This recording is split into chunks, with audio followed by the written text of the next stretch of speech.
Lady bird ക്രിയേഷൻസിലേക്ക് എല്ലാവർക്കും സ്വാഗതം. ഇന്ന് നമ്മൾ തയ്യാറാക്കുന്നത് എല്ലാവർക്കും ഒരുപോലെ ഇഷ്ടമുള്ള മാംഗോ ഡ്രിങ്കാണ്, മാംഗോ ഫ്രൂട്ടി. നമുക്ക് വീട്ടിൽ തന്നെ ഇത് തയ്യാറാക്കി വെച്ചാൽ ഗസ്റ്റുകളൊക്കെ വരുമ്പോൾ പെട്ടെന്ന് തന്നെ എടുത്ത് കൊടുക്കാൻ പറ്റും. അപ്പോൾ ഒരു വർഷത്തോളം നമുക്കിത് കേടാകാതെ എങ്ങനെ സൂക്ഷിക്കാമെന്ന് നോക്കാം. അപ്പോൾ ആദ്യമായി ചാനൽ കാണുന്നവർ ദയവായി ഒന്ന് സബ്സ്ക്രൈബ് ചെയ്യണം. മറക്കാതെ ബെൽ ബട്ടൺ ക്ലിക്ക് ചെയ്ത് ഓൾ ഓപ്ഷൻ കൊടുക്കണം. വീഡിയോ ഇഷ്ടമായാൽ നിങ്ങൾ ലൈക്ക് ചെയ്യണം, ഫ്രണ്ട്സിനൊക്കെ ഷെയർ ചെയ്ത് കൊടുക്കണം. ഞാനിവിടെ ഒരു 60-65 മാമ്പഴമാണ് എടുത്തിരിക്കുന്നത്. ഇത് നാട്ടുമാങ്ങയാണ്, തൊലിയെല്ലാം ചെത്തി അത് നന്നായിട്ട് പൂളി എടുത്ത് വെച്ചിട്ടുണ്ട്.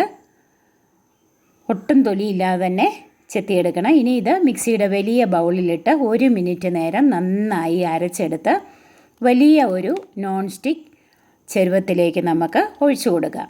നോൺ സ്റ്റിക്കിലാണെങ്കിൽ പെട്ടെന്ന് തന്നെ നമുക്കിത് തയ്യാറാക്കാം, അടിക്കൊന്നും പിടിക്കാതെ. തുടരെ ഇളക്കേണ്ട ആവശ്യവുമില്ല. പ്രിസർവേറ്റീവ്സ് ഒന്നും തന്നെ ചേർക്കാതെ നമുക്കിത് കേടുകൂടാതെ മാസങ്ങളോളം സൂക്ഷിക്കാം. അപ്പോൾ നല്ല രുചിയുള്ള ഈ ഡ്രിങ്ക് എങ്ങനെ തയ്യാറാക്കാമെന്ന് നമുക്ക് നോക്കാം.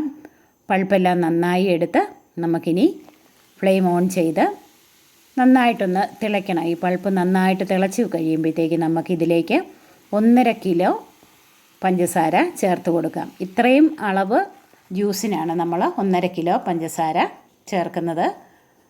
എത്ര മാങ്ങ എടുക്കുന്നുണ്ട് അതിനനുസരിച്ച് നമുക്ക് പഞ്ചസാരയുടെ അളവ് കുറയ്ക്കാം. അപ്പോൾ ഈ പഞ്ചസാര നന്നായിട്ടൊന്ന് ഇളക്കി ഇതിലേക്ക് യോജിപ്പിക്കണം. ഇത് യോജിച്ച് നന്നായിട്ടിത് തിളച്ച് കഴിയുമ്പോൾ ഒന്നുകൂടെ ഇത് പാനിയൊന്ന് ലൂസായി വരും, ഈ പൾപ്പൊന്ന് ലൂസായി വരും. നമ്മൾ ആദ്യം ഒഴിച്ച് വെക്കുന്ന അളവ് നമ്മളൊന്ന് ശ്രദ്ധിക്കണം. അതിൽ നിന്ന് താന്ന് വരും. അപ്പം നമുക്കിതിൻ്റെ ജലാംശം വറ്റിയെന്ന് നമുക്ക് മനസ്സിലാകാം.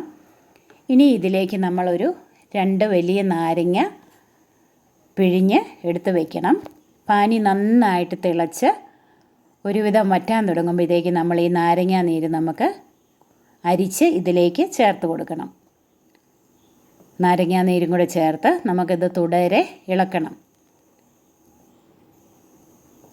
പാനി നന്നായിട്ട് വറ്റി വരും, വെള്ളം ഇതിലെ ജലാംശം നന്നായിട്ട് കുറഞ്ഞു വരും.